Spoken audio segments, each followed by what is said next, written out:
Olá pessoal, meu nome é Marcos, tenho 32 anos, e estou aqui para compartilhar com vocês um dos episódios mais aterrorizantes da minha vida. Antes de começarmos, se você gosta de relatos de arrepiar e histórias que mexem com a mente, já deixa seu like, se inscreve no canal e ativa o sininho para não perder nada. Agora senta aí, apaga as luzes e me acompanha nessa história. Isso aconteceu há cerca de 15 anos, quando eu tinha 17. Meus pais tinham uma pequena propriedade no interior de Minas Gerais, um lugar isolado cercado por montanhas e com apenas algumas casas espalhadas pelo vale. Era um lugar calmo, perfeito para fugir da correria da cidade. Mas naquela época eu não via graça em passar finais de semana longe dos amigos e da internet, que naquela época ainda era algo raro por lá.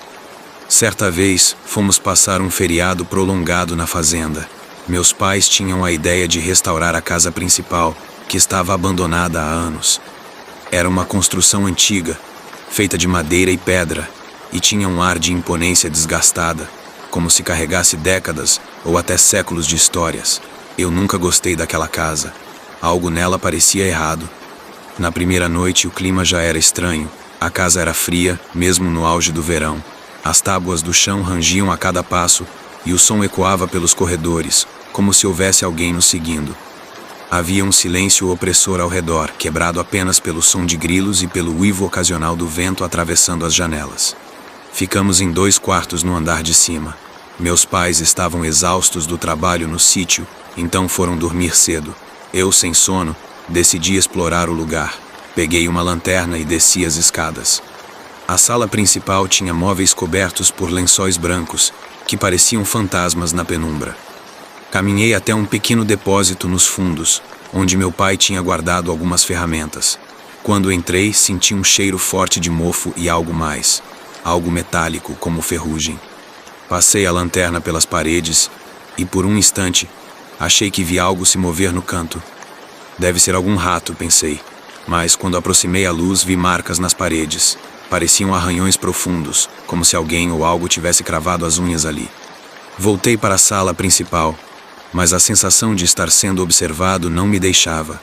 Então, ouvi algo que me fez gelar, um som de passos vindos do andar de cima.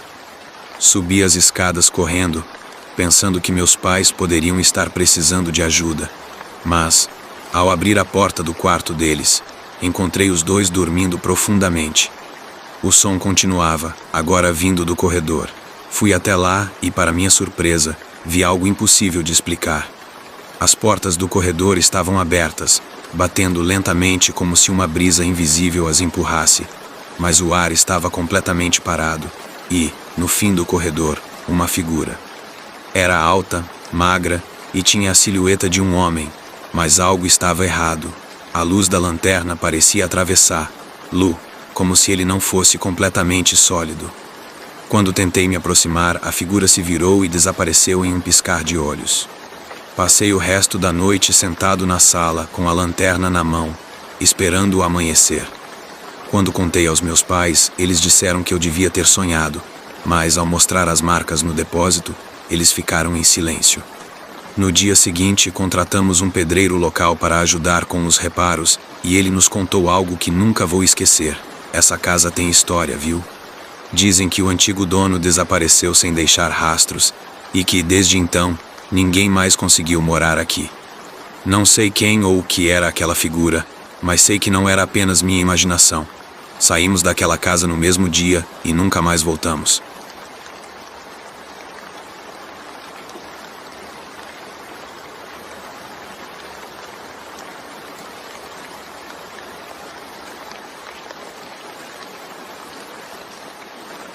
A fazenda dos meus avós sempre foi um lugar de paz para a nossa família. Cercada por campos verdes e com uma vista de tirar o fôlego, ela ficava no alto de uma colina no interior de São Paulo. Meu avô dizia que aquele pedaço de terra era especial, um lugar onde ele sentia que a vida seguia em harmonia com a natureza. Mas havia uma parte da propriedade que ele evitava, uma antiga cabana em ruínas no limite do terreno, próxima ao riacho. Ele nunca explicou o porquê, mas sempre nos aconselhou a ficar longe daquele lugar. Na época, eu tinha 19 anos e achava que histórias de assombrações eram apenas invenções para assustar crianças. Meus primos mais novos morriam de medo de se aproximar da cabana, mas eu, impulsionado pela curiosidade, decidi explorar. Era uma noite quente de dezembro. A lua cheia iluminava a paisagem e projetava sombras das árvores no chão.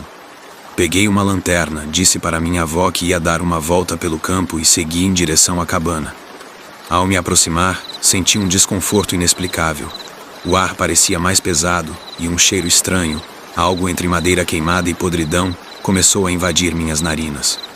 A cabana estava em um estado lastimável, com as paredes de madeira apodrecidas e o telhado parcialmente desmoronado.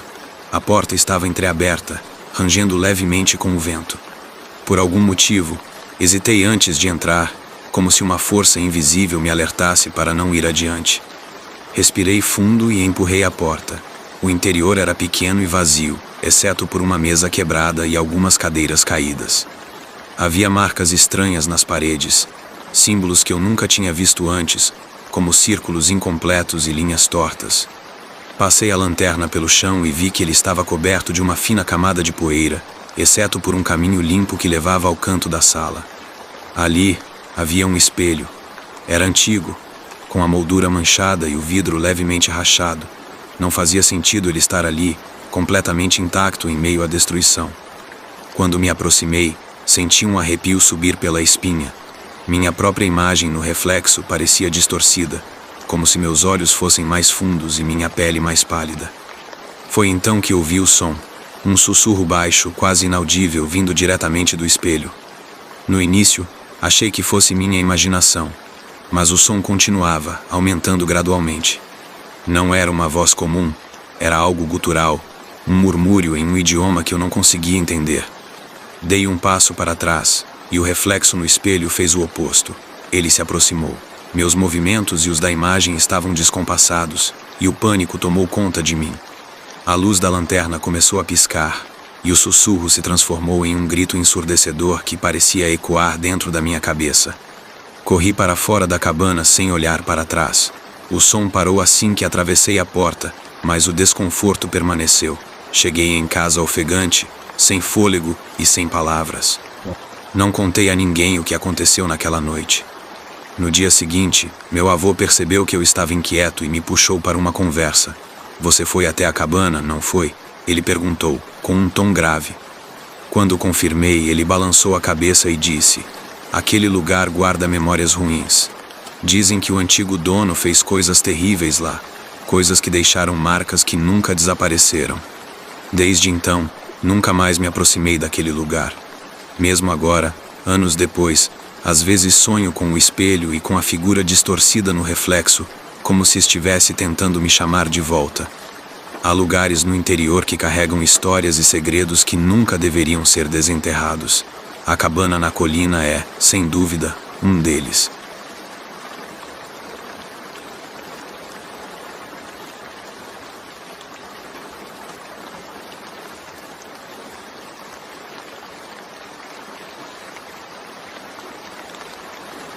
Passei boa parte da minha infância visitando a fazenda do meu tio Jorge no interior do Mato Grosso do Sul.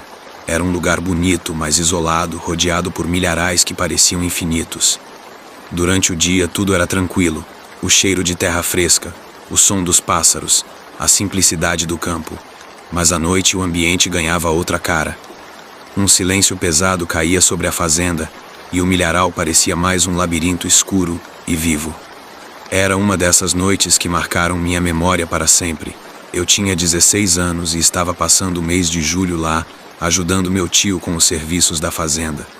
Naquela noite, ele tinha saído para buscar suprimentos na cidade, e eu fiquei sozinho. Estava acostumado à quietude, mas algo naquela noite estava errado. O ar parecia mais frio, o vento não se movia como de costume, e havia uma sensação de peso, como se a fazenda estivesse observando. Por volta das 10 da noite, fui fechar as janelas da casa quando ouvi algo vindo do milharal. Era um som baixo, quase como um gemido. No começo, pensei que fosse o vento atravessando as fileiras de plantas, mas o som não parava e parecia se aproximar. Peguei uma lanterna e decidi verificar. O milharal começava a poucos metros da casa, e ao pisar ali, senti o chão úmido e estranho sob os meus pés, como se tivesse chovido só naquele pedaço de terra. As folhas do milho eram altas, passando da altura dos meus ombros, e a lanterna iluminava apenas o caminho estreito à minha frente. Enquanto caminhava, o som ficou mais claro. Não era o vento, nem um animal. Era um lamento humano distante, mas carregado de dor. Pensei em voltar, mas minha curiosidade era maior. Quem estaria ali, no meio do milharal, àquela hora? Segui o som por mais alguns metros até chegar a uma clareira pequena, onde a vegetação parecia ter sido pisoteada. No centro, havia algo no chão. Quando aproximei a luz, vi que era uma peça de roupa, uma camisa masculina, suja de terra e sangue seco. Meu coração acelerou, mas antes que pudesse reagir, ouvi passos rápidos vindo de trás de mim. Virei a lanterna na direção do som, mas não vi nada. Apenas as folhas balançando, como se algo tivesse acabado de passar por ali. Tem alguém aí? Gritei, mas só recebi o eco da minha própria voz. Voltei a olhar para a camisa no chão e foi então que percebi. Havia marcas de pés ao redor dela. Eram grandes, descalços e pareciam estar desorganizados, como se quem quer que fosse tivesse andado em círculos.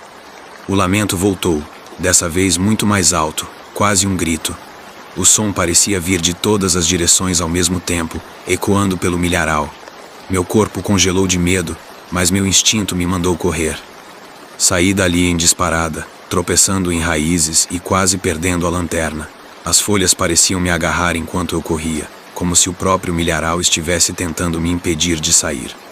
Quando finalmente cheguei à casa, tranquei a porta e apaguei todas as luzes. Do lado de dentro, sentado no escuro, ouvi os sons do milharal se intensificarem. Eram passos, risadas baixas e aquele lamento horrível, todos misturados, como se houvesse uma multidão se movendo lá fora. Meu tio chegou horas depois, por volta das 3 da manhã. Quando contei o que aconteceu, ele ficou sério, mas não parecia surpreso. Esse lugar tem história, garoto, ele disse, com um tom grave. Há muito tempo, um grupo de trabalhadores desapareceu nesse milharal. Nunca encontraram os corpos, só roupas e pegadas. Depois daquela noite, nunca mais fui o mesmo. Ainda sonho com o milharal, e às vezes ouço o som daqueles lamentos, mesmo estando a quilômetros de distância. Eu só sei que naquela noite não estava sozinho. Algo ou alguém ainda habita aquele lugar.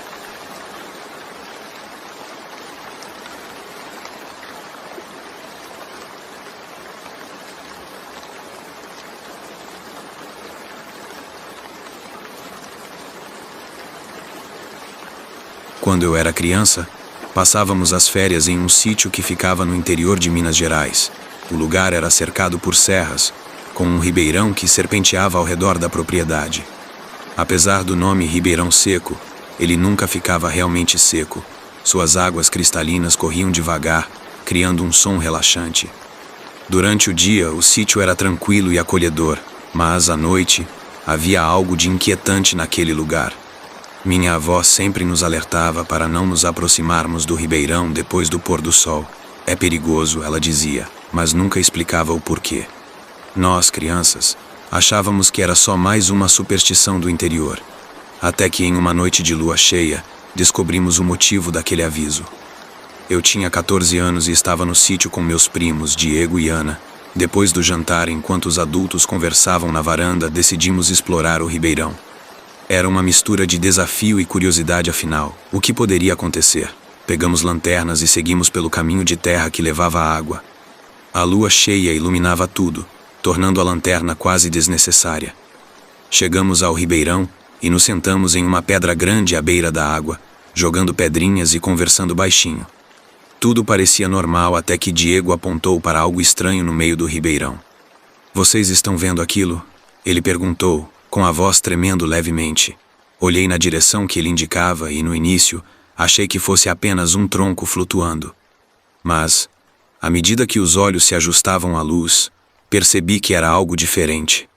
No meio da água, uma figura alta e magra estava parada, parcialmente submersa. Tinha a silhueta de um homem, mas era muito mais alta do que qualquer pessoa que eu já tinha visto. A luz da lua revelava algo incomum na pele daquela figura. Ela parecia brilhar levemente, como se estivesse molhada ou coberta de algo viscoso. Ana apertou meu braço e seu rosto estava pálido. Vamos voltar. Ela sussurrou, mas nenhum de nós conseguiu se mover. Estávamos paralisados, hipnotizados por aquela presença.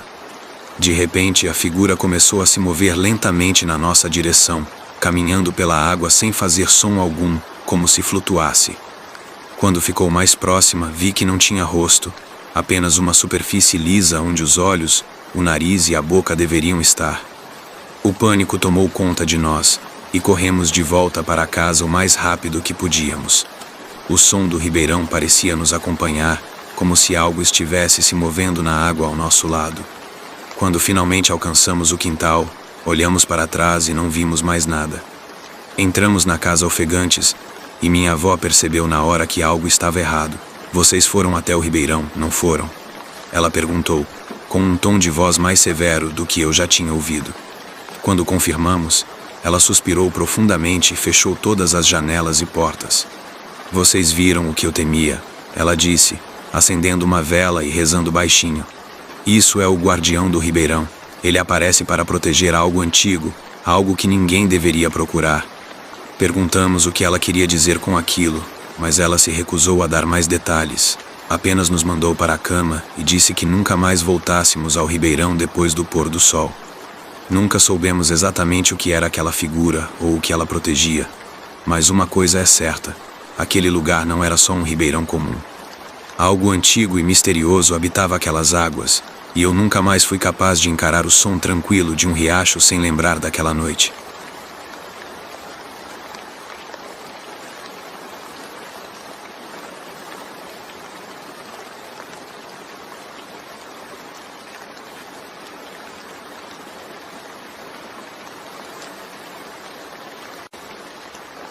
Me lembro bem daquele dia, quando precisei voltar para casa pela estrada velha que cortava a região rural onde cresci.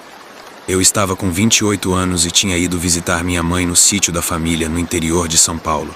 Já passava das 11 da noite quando decidi partir, mesmo com ela insistindo para que eu dormisse lá. A estrada de terra era longa, cercada por pastos e pequenos bosques, com pouquíssima iluminação, exceto pelo farol do carro e a lua alta no céu. Era uma noite quente e abafada, e as cigarras preenchiam o silêncio. Dirigir pela estrada velha sempre me dava uma sensação estranha, como se o tempo ali passasse de forma diferente. Enquanto avançava, comecei a notar algo curioso. O ar parecia mais pesado, e o farol do carro parecia não iluminar tanto quanto deveria. Foi então que o vi pela primeira vez. Na beira da estrada, do lado esquerdo, um homem de chapéu estava parado. Ele parecia um daqueles trabalhadores rurais antigos, com roupas gastas e botas de couro. Passar por ele foi rápido, mas algo nele não parecia normal. Seu corpo estava completamente imóvel e a cabeça estava inclinada de um jeito estranho, como se me observasse sem mover os olhos. O desconforto me atingiu imediatamente, e um arrepio subiu pela minha espinha. Tentei me convencer de que era apenas alguém voltando do trabalho, embora fosse tarde demais para isso. Continuei dirigindo, mas, alguns minutos depois, lá estava ele novamente, agora, parado do lado direito da estrada. Meu coração disparou. Era impossível ele ter chegado ali tão rápido, ainda mais a pé. Reduzi a velocidade instintivamente e passei por ele novamente. Dessa vez, tive coragem de olhar pelo retrovisor, mas o homem já não estava mais lá. Acelerando, tentei ignorar a sensação de que algo estava errado, mas a estrada parecia não ter fim. O trajeto que normalmente levava 20 minutos estava se estendendo mais e mais, como se eu estivesse preso em um loop. As árvores à minha volta pareciam maiores e mais densas, quase bloqueando a luz da lua. De repente, o motor do carro começou a falhar e o veículo parou bruscamente no meio da estrada. Fiquei ali, cercado pela escuridão, ouvindo apenas o som das cigarras e o zumbido abafado do motor desligado. Peguei meu celular para tentar ligar para minha mãe, mas, como era de se esperar, não havia sinal. Foi então que o vi novamente. O homem de chapéu estava parado no meio da estrada, alguns metros à frente do carro. Ele não se movia, mas agora dava para perceber algo ainda mais perturbador. Seu chapéu estava afundado demais no rosto, cobrindo os olhos, e a boca estava torcida em um sorriso largo e inumano. Minha mente gritava para eu não sair do carro, mas ao mesmo tempo ficar ali parecia ainda mais perigoso. Peguei coragem, tranquei as portas e tentei ligar o motor novamente. Ele demorou alguns segundos, mas pegou, soltando um ronco alto. Quando olhei para frente, o homem já não estava mais lá. Dirigi o mais rápido que pude, tentando ignorar o som de passos que parecia acompanhar o carro, como se alguém estivesse correndo ao meu lado. Quando finalmente cheguei ao asfalto e vi as luzes da cidade ao longe, a sensação estranha desapareceu. Na manhã seguinte, contei a história para minha mãe. Ela ficou pálida e fez o sinal da cruz. "Você viu o homem da estrada", ela disse, com a voz trêmula. Segundo ela, era um espírito conhecido na região, que aparecia para aqueles que cruzavam aquela estrada em horários tardios. Algumas pessoas diziam que ele era inofensivo, mas outras acreditavam que ele levava consigo quem demonstrasse medo ou hesitasse. Nunca mais peguei aquela estrada à noite. Não sei o que teria acontecido se eu tivesse saído do carro ou hesitado mais tempo, mas sei que aquela figura continua lá, à espera de sua próxima vítima.